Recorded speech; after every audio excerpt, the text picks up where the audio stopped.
Hey there, government class. All right. So first day's lesson, it's really quite short. We're really just getting into today what makes up a nation, and we will branch off of this topic then more tomorrow. But I just thought I'd put together a short, quick slideshow to kind of lead you through the four characteristics that make up a nation, right? So to be considered a nation, you must have these four things. If you don't, if you only have three, only two, whatever, you're not actually a nation. Okay, so here we go. First one is territory.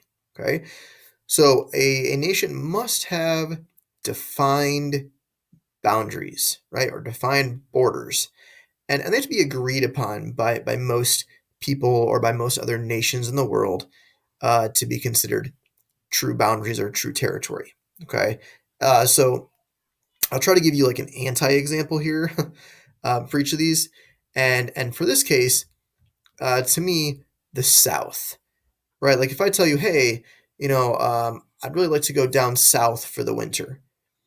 That might mean various things. Like that might just mean southern Indiana, but to other people, like that might not be the South, right? Like maybe they think the South means you have to go to Tennessee or further south.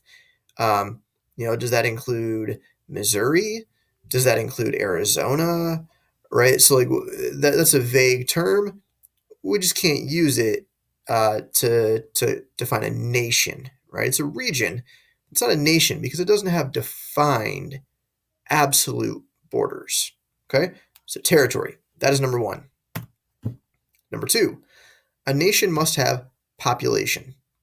And by this we mean permanent residents. Okay, it's not just like a group of nomads that are moving through the area. Okay, it's not visitors or tourists. We're talking permanent residents. People put down roots. They live there all year, and they've established themselves there. Um, Now, the best anti-example I have is Antarctica. Okay, clearly people live there, but not year round. Okay, scientists go and study. I suppose, I don't know, maybe there's some tourists that kind of go there, maybe some hunters, okay, but not permanently. And therefore, Antarctica then cannot be considered a nation, okay, doesn't have population. Third, government. A nation must have a government.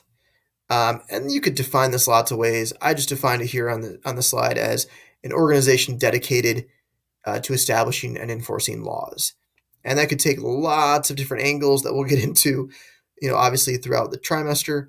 But if you don't have a group that's specifically designed to create laws and enforce them, then you really don't have a government. So my anti-example again is a group of nomads. If you've got a group of nomads, there's not a whole lot of laws or regulations that people have to follow, right? Like, hey, the deer's going that way. That's the way you're going to go. Okay, there's not lots of laws for a group of nomads. Therefore, we don't call a group of nomads a nation. Okay, I mean, we just don't, right? Like, even today, modern gypsies, we don't call them a nation. Okay, they don't really have a true government structure. Okay, so if you're keeping track, that is territory, population, government, and now if I can get used to this webcam, number four, sovereignty. This is the toughest one. This is one that people oftentimes forget.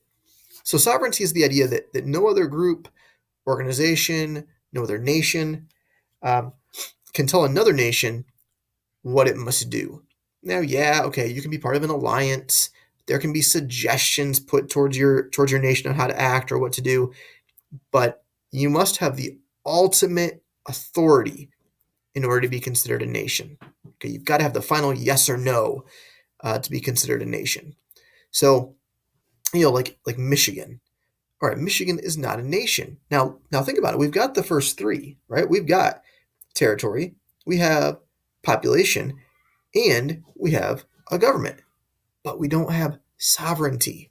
Okay, the United States government overrules Michigan's government when there's conflicts. Okay, in most areas, not all, but in most, right? And Michigan couldn't just decide tomorrow, hey, we want to leave the United States.